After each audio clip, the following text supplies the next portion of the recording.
week. So I thought I'd jam it on the keyboard on this day. Got my art shirt on. I hope you enjoy. And I don't know why this is all zoomed.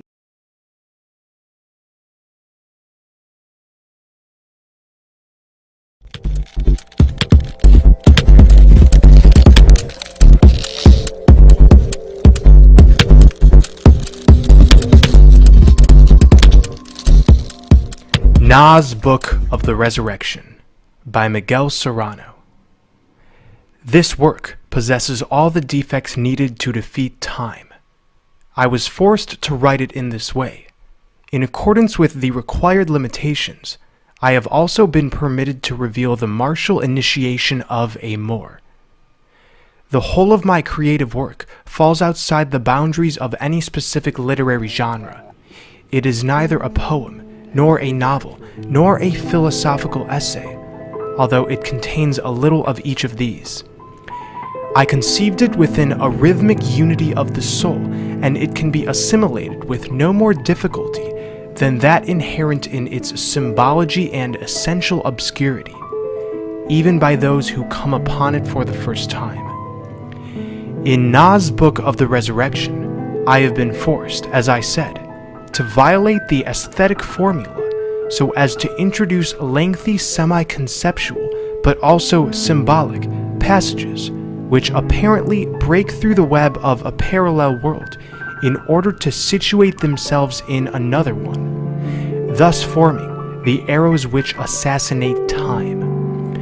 Of course, they are the defects which are necessary for a grandiose ultimate diapason. This face does not have enough ugliness in it to be truly beautiful. El Ea, Book of Magic Love, the work which preceded this one, sought the reintegration of him and her, the recomposition of the primordial cosmic egg.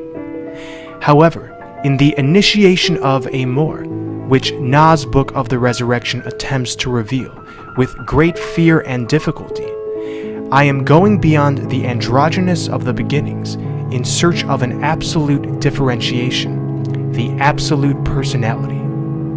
I imagine that the ultimate solution is a leap into the void over the Sahasrara chakra from the peak of Mount Meru, where the magic wedding of Siva and Parvati took place. Their union in sacred matrimony is called Gandharva, the Hieros Gamos or Mysterium Conjunctionis. From there, the intention is to reach Sunya, the seeming void, the non-existent flower, the definitive separation of tantric ecstasy, Kaivalya, as opposed to Vedantic Samadhi. That is to say, the magician as opposed to the saint and the mystic, the ultimate aim of the Hyperborean initiation of a Moor.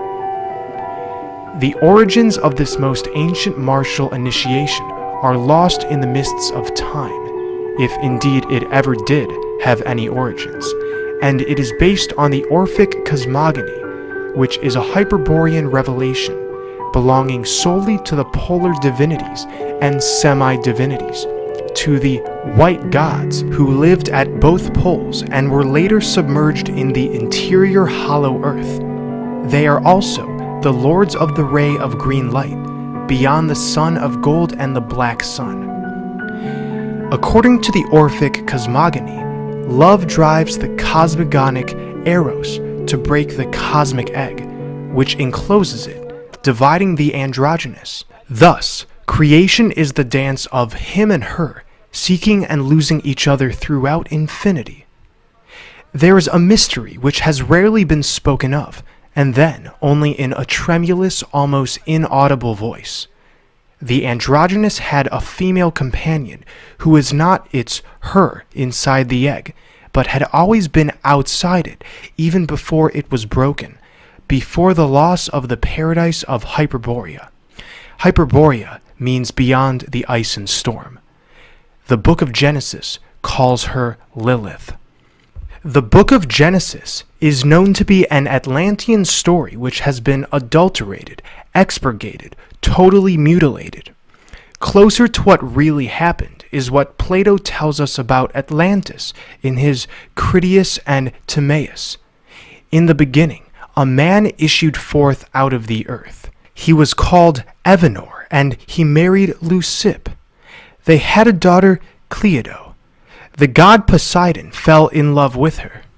Perhaps this is the fall of the divine extraterrestrials, of which the book of Enoch tells us. The angels, it says, fell in love with the daughters of men and consorted with them. From them were descended the semi-divine heroes who were no longer immortal. From the union of Poseidon and Cleido were born 10 kings of Atlantis, the eldest being Atlas, who supports the pillar of the sky. After him comes Apollo, who protects the oath and the golden law. Apollo, according to the Greeks, traveled to Hyperborea every 19 years in order to rejuvenate himself. In reality, the Greek gods are the heroes and kings of Atlantis Hyperborea. Poseidon and Cleido produced the 5 pairs of twins who were the 10 kings of Atlantis. The Dioscuri, Castor, and Pollux are one of these pairs. So also may be Jason. At the very least, he is the king of the Grail, like Heracles Hercules. It is important to be able to cast light on the mystery of the twin kings of Atlantis. Is the twin a material entity, or only the double in an astral parallel world? It can be deduced from all this that various levels of humanity exist. The divine humanity of the Hyperboreans, the semi-divine humanity of the heroes descended from the intercourse of the gods with the daughters of men, and that of the animal men, the Sudra, the Passu, the slaves of Atlantis, perhaps the robots of Atlantis, who somehow managed to survive its sinking. Plato tells us the story of the destruction of Atlantis as if it refers to a catastrophe which occurred a very long time after the immense tragedy that is only recorded in the Akashic register of the universe. Only the divine Hyperboreans escaped from it in their vimanas, or flying discs, going to other planets. To Venus, the morning star, the axis of the earth shifted, the seasons were born, the second earth involuted. The first earth became the hollow interior earth. When the divinities returned, ages later, Lucifer was one of their leaders. They found everything changed.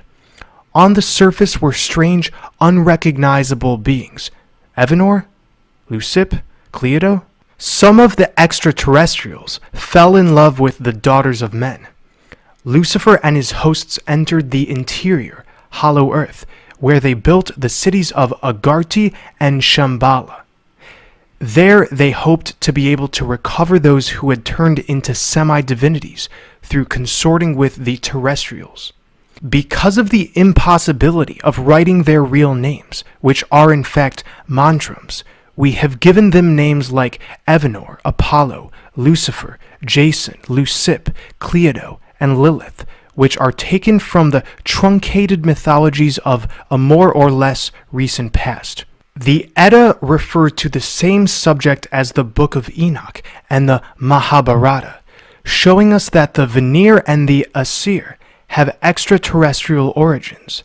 They are the angels of the Book of Enoch, who taught men the arts of building, astronomy, and agriculture, and women to adorn themselves by making cosmetics. Did the Vanir or the Asir consort with the daughters of men? Perhaps they both did. Just like the Pandavas and the Kauravas in the Great War of the Mahabharata, the Vanir and the Asir, who were blood relatives, entered into military strife. The Vanir lived in the north. The Asir apparently came from the Caucasus, led by Odin, or Wotan, the god of the axe. They may have gone down into the second earth from the peak of Mount Elbrus. With them, they took the goddess Frigga. The Vanir had Freyja. There is effectively little difference between the two names. They also had Atlas, who gave his name to Atlantis. He was the supporter of the pillar of the sky above the North Pole, with his head touching the pole star above. Soon Atlas, too, worshipped Odin's axe.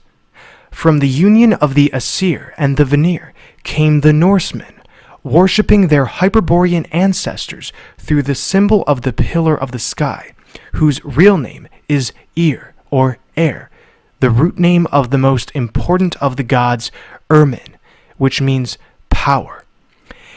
In the Nordic cult, the tree then became the symbol of the legendary pillar. It is the Irminsul, an ash which stood in the Erisberg, the castle of Air.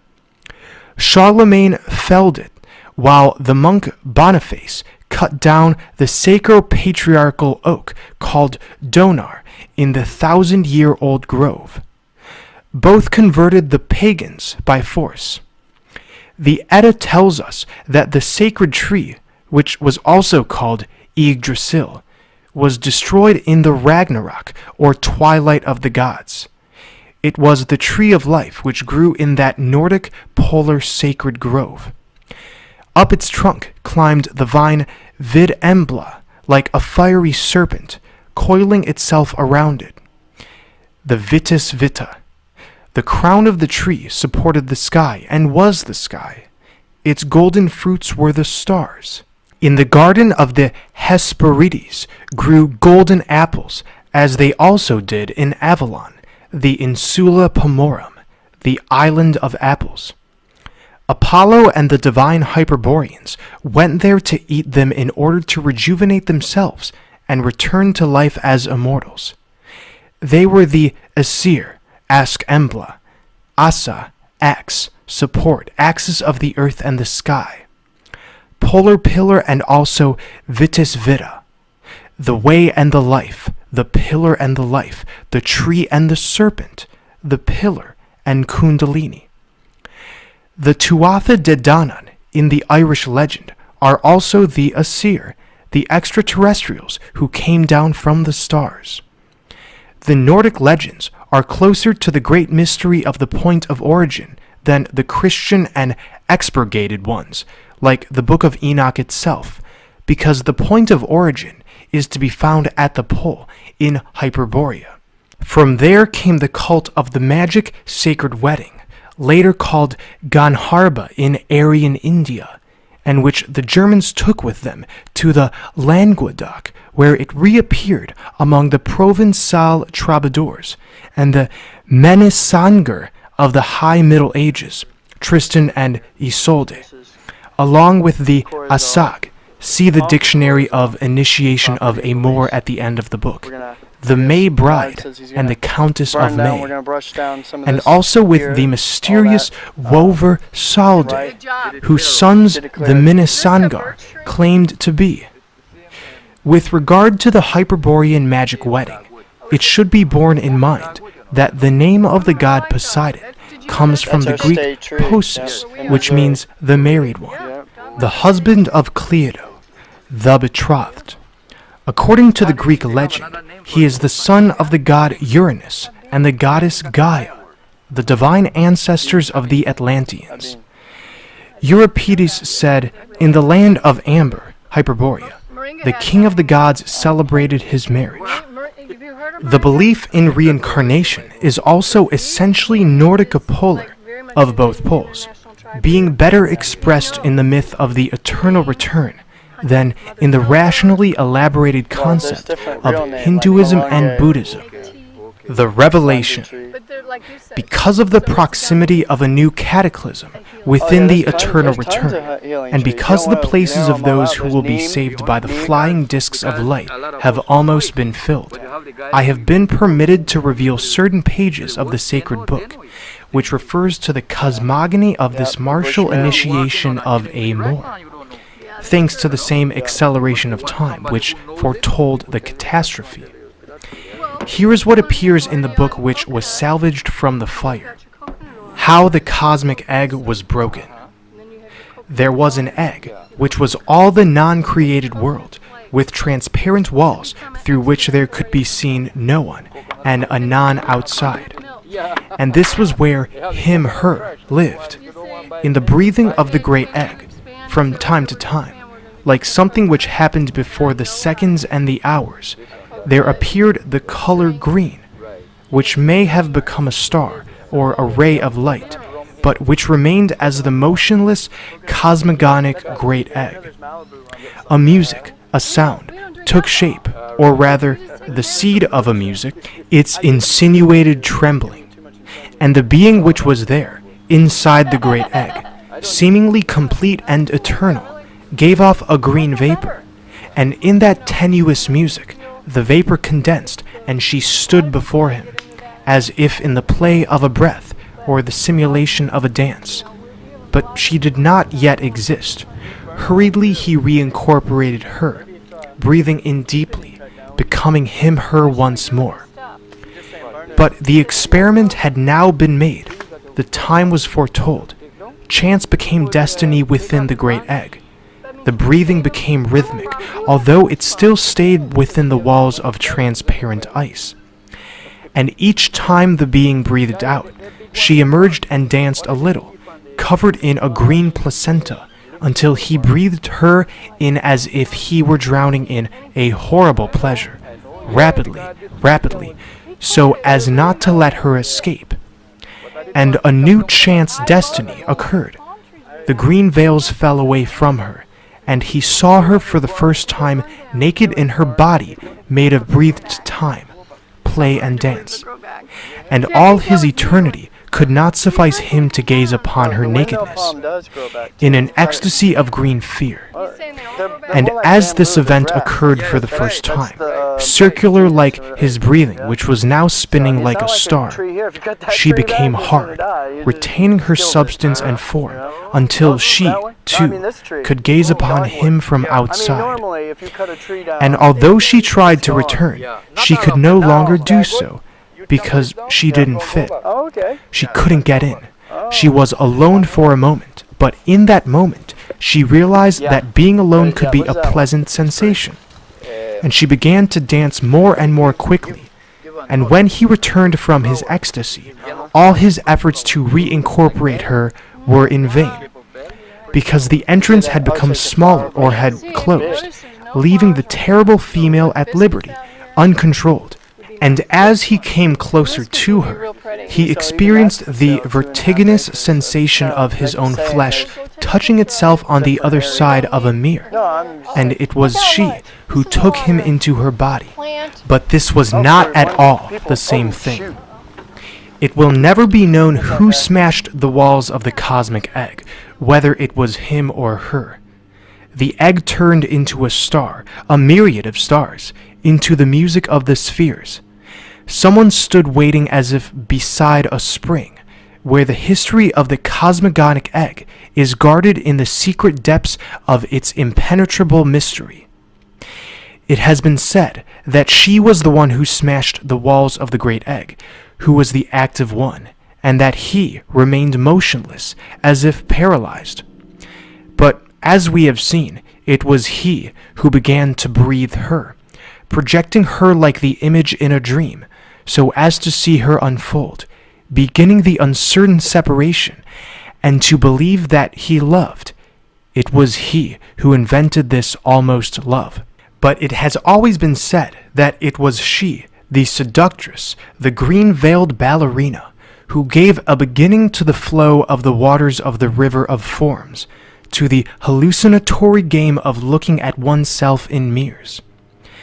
But is there not perhaps another hidden being, either inside or outside the great egg, who pre-insinuates the drama? Another being who has discovered the way to get in through the walls of frozen glass. Outside there is nothing but eggs, more eggs, because this drama takes place in only one of them. In the others, there is still the eternity of him-her, like an inviolate act. The her of him. We are coming down from the ray of green light, first to the inaudible music of the black sun, then to the audible music of the Sun of Gold, and from its light which surrounds us, we have managed to extract the knowledge that the externalized woman does not have a soul or a pre-existence which would make her immortal, because she was projected. This knowledge drives her to suck in the man, drawing him into herself, repeating the original event, but in the opposite way, as an even more obscure act. He will soon become the sun, prolonging within the species the possibility of the eternal return, the turnings of the wheel, so that the hope of reintegration can continue, and the longing. She perpetuates herself in reproduction, conserving the increasingly tenuous hope of resurrection and of becoming immortal. However, solely through his immortality can she become immortal.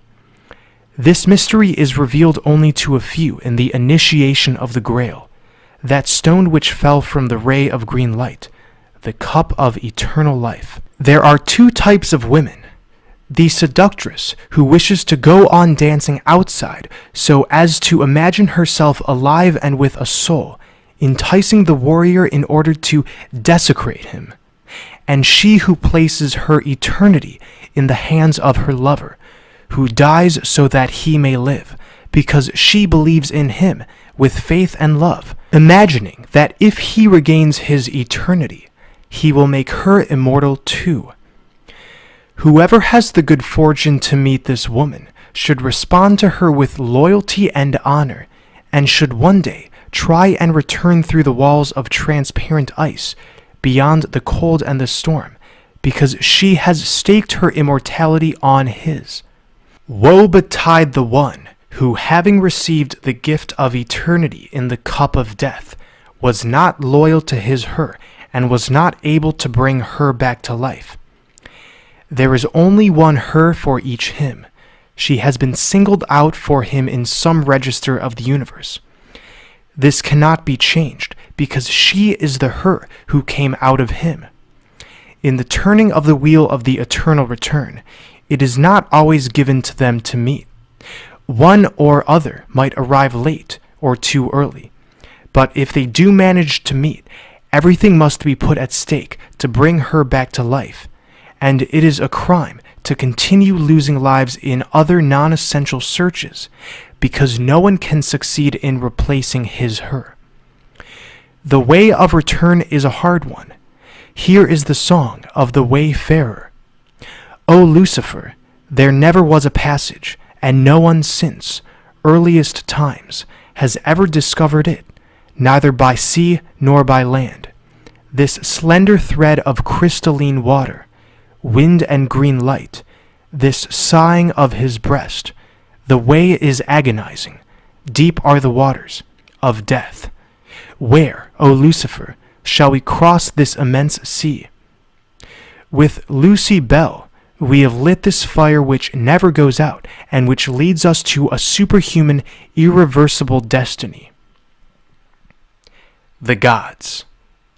Those eggs whose walls of ice have not yet been broken, within which the cosmic Eros has not divided, are the gods who watch us, following our enterprise from within their frozen immobility, in their absolute darkness, their black holes, through their walls of real glass. They are the para-him and the para-her, the inviolate ones.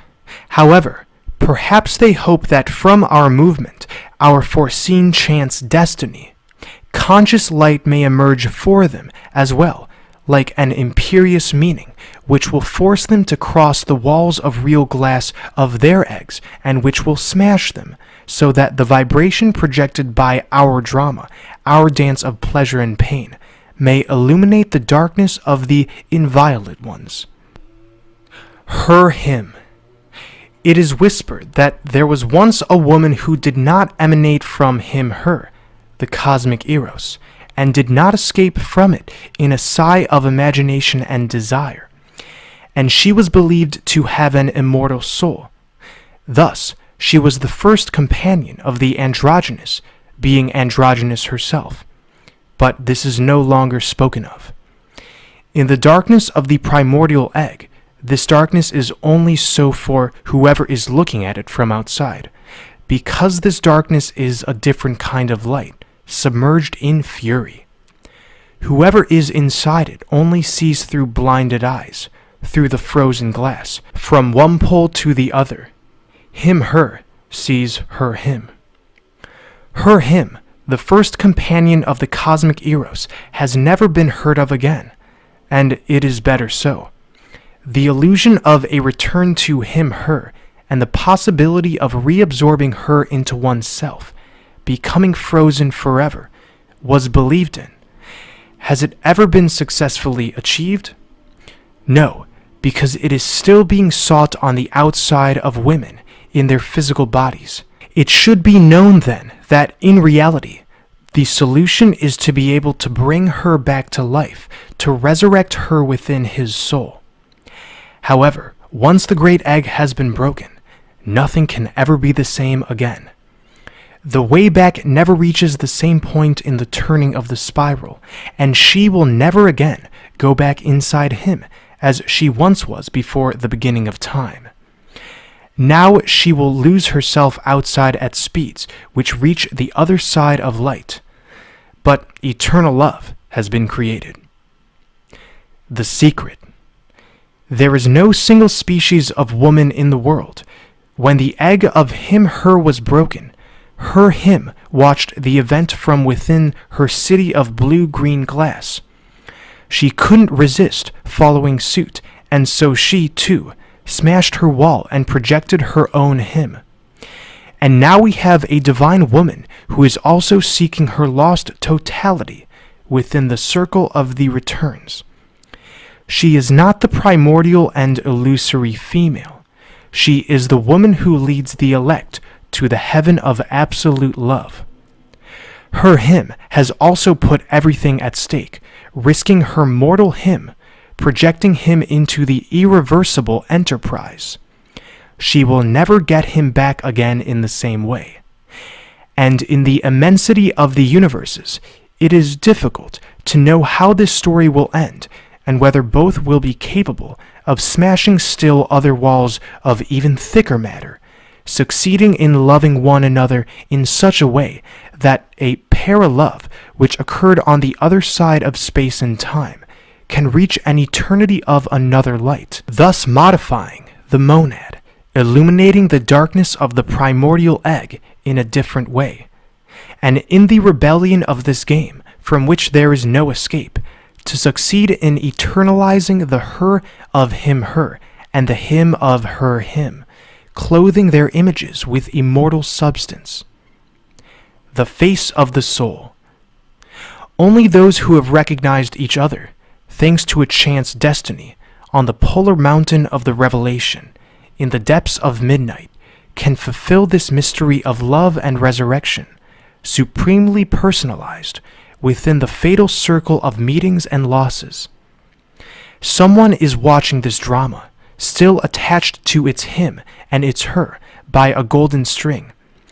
Someone who has been waiting as if beside a spring.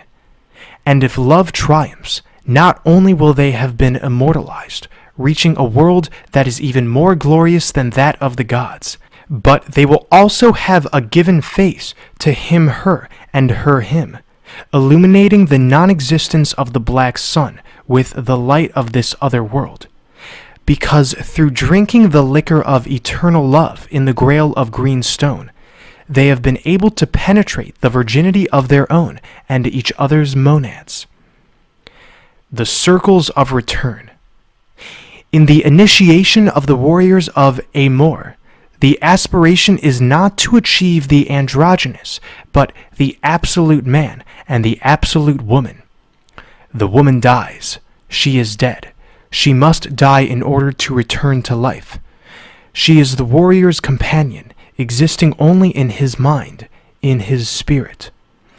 Only with the memory of his beloved in his heart can the initiate achieve the grail.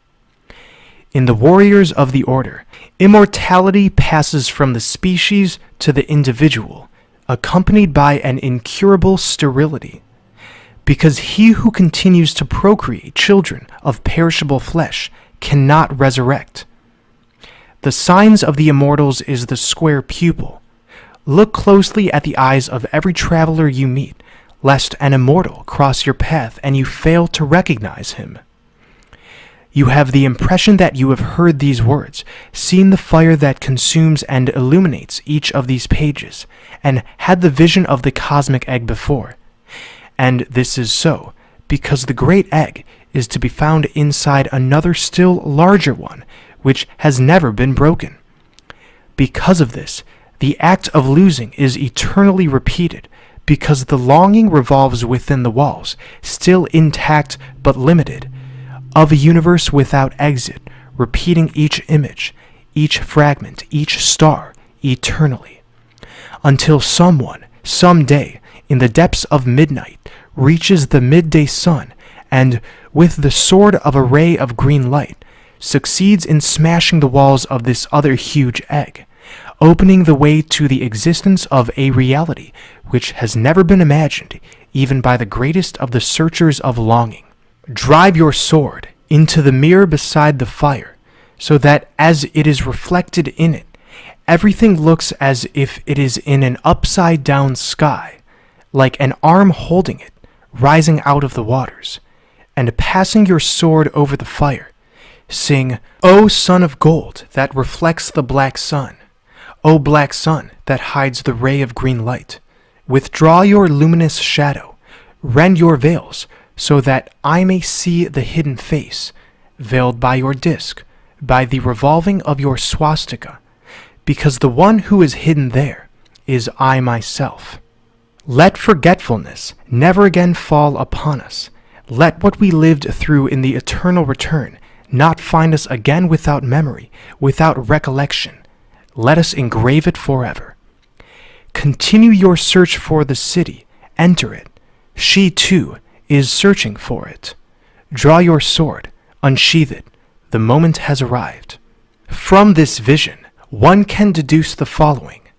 Loveless Amor consists of a reintegration of her in him and him in her, which Jung conceived of as the reintegration of the anima and the animus, psychologizing a sacred mystery.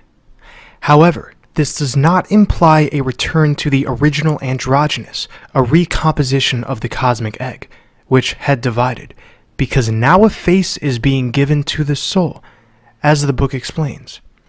The face of the lover and the beloved, of her him and his her.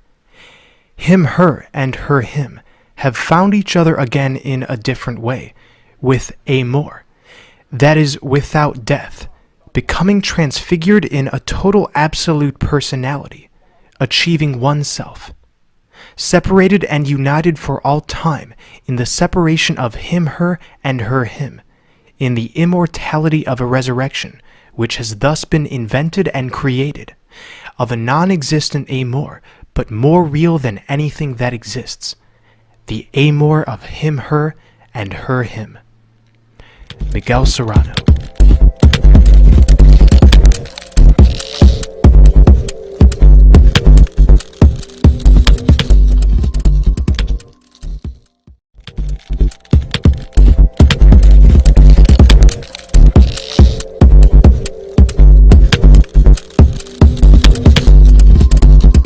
To the May Bride, Eternal Return. I know that I will meet you again, and that everything will happen once again exactly as it did so long ago, except that this time I will not allow you to die. I will hold you in my arms, defending you against the dark waters of death, because this time I will remember everything. I will remember that you have already died. But will I remember? A turn of the wheel. The comrade. For many years, he had been traveling through these inhospitable, unpopulated regions. He had crossed forests, lakes, high snow-covered passes, drawing ever closer to the Great South. Some natives greeted him reverently, others ran away when they saw his blue eyes and golden hair, An Ankahuinka, they called him, an inhabitant of the city of the Caesars. They didn't know that he was exactly the opposite. In fact, he was searching for that city. His sword and armor weighed him down. Also, he was dragging a cauldron. It was some time since his horse, with a star on its forehead, had leapt into a ravine. He had been able to save himself by grabbing hold of the branches of an apple tree that someone had planted in that wilderness. He was approaching a hillside covered with stunted trees and a few sickly flowers, which had been twisted by the southerly gales. At nightfall, a shadow appeared on the rocky wall, becoming clear as he came closer to it. It was a cave. A feeble light was shining from inside it. The man decided to spend the night there, protected from the prevailing cold. At first, he saw nothing. Then he realized that it was a big cave, with stalactites that gave off a crystal-like brilliance in the reflected light of some flames. He stepped forward into a central square and saw a man seated at a round table, which had been carved either out of the rock or perhaps out of a gigantic stalagmite. There was a blazing fire and 2 lighted torches fixed to the wall. The man appeared not to have heard him arrive. His eyes were closed, and he was drawing circles on the top of the table. On the ground were scattered a number of scrolls. Some were spread open, and he could see that they were maps. Approaching the table, he had the strange impression that he had already lived this scene. He struck the stone cover 3 times with his first as a signal. The man opened his eyes and stopped drawing.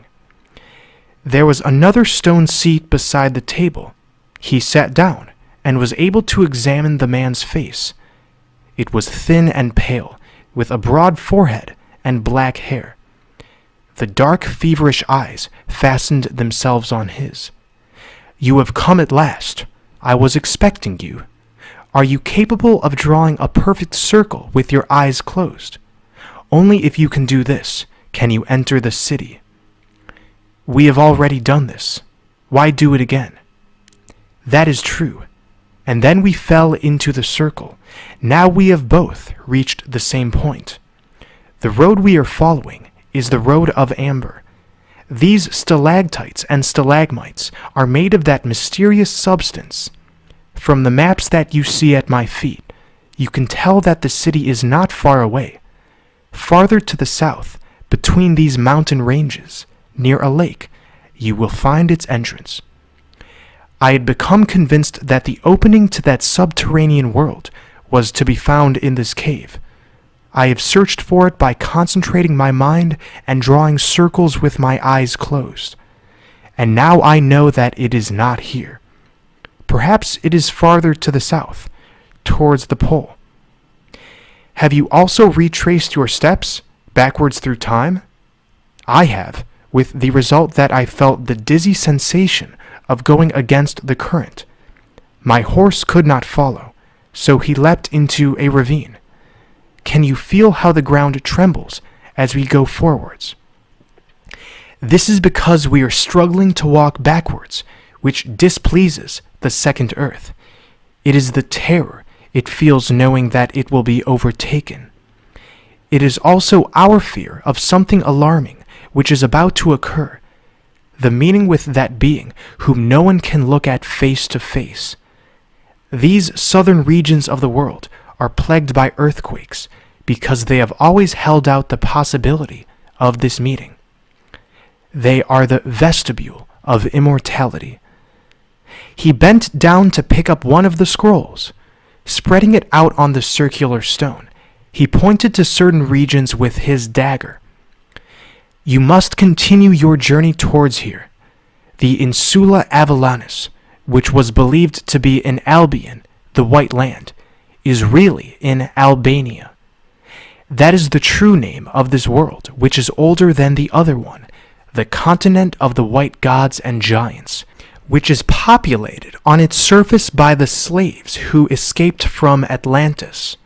But in that city for which we are searching, In that first interior earth, the white gods still live, and the women who possess powers of healing. They are the regions of pleasure. Alas, he said, I feel an insatiable thirst. That is the thirst of the pilgrim, which can only be quenched by drinking from the chalice of green stone. Its liquor alone can sate our longing for eternal love, comrade. Now I remember, your name is Jason. You were the first warrior troubadour, and your dog's name is Leo. Now my dog's name is Ares. Oh, speak to me of the Grail. It is guarded in a sanctuary somewhere in this area. It was brought here by those who were defeated in the Great War of the Worlds on the sinking of the polar island, where the animals and the fruits conversed with the humans, where my dog could answer me with words that I could understand. The apples of Avalon moved, coming closer to our hearts. The Grail is a jewel which fell from the crown of our guide Lucifer when it was broken in his battle in the heavens, when he was struck by the sword of the enemy. It is said that possibly he himself carried it to the North Pole, descending like a bright light, like a fiery disk. There he founded Ultima Thule, the capital of Hyperborea. Because of this, the Grail has been called the Stone of Exile. The armies that accompanied Lucifer are the defeated forces from a war between extraterrestrials, the outlaws, the exiles, who still preserve the piece of the broken crown of their guide, in the form of a stone on which is inscribed the law and the great secret. It is also an emerald chalice in which a liquor made from the blood of extraterrestrials is drunk. The indecipherable signs protect the wisdom and the history of a great myth of love. When Hyperborea and Atlantis were destroyed, the white gods, who had already emigrated to this other continent, entered the interior earth, the hollow earth, its double. The mystery is guarded at the South Pole. The liquor is the blood of our guide, Lucifer. I have heard tell, he interrupted, that in the polar oaks our guide lies asleep, and that he will be awakened when time has ended. He is alive, and yet not alive.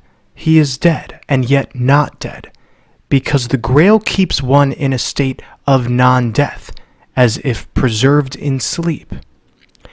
It is believed that the name Grail was read in the stars in very ancient times.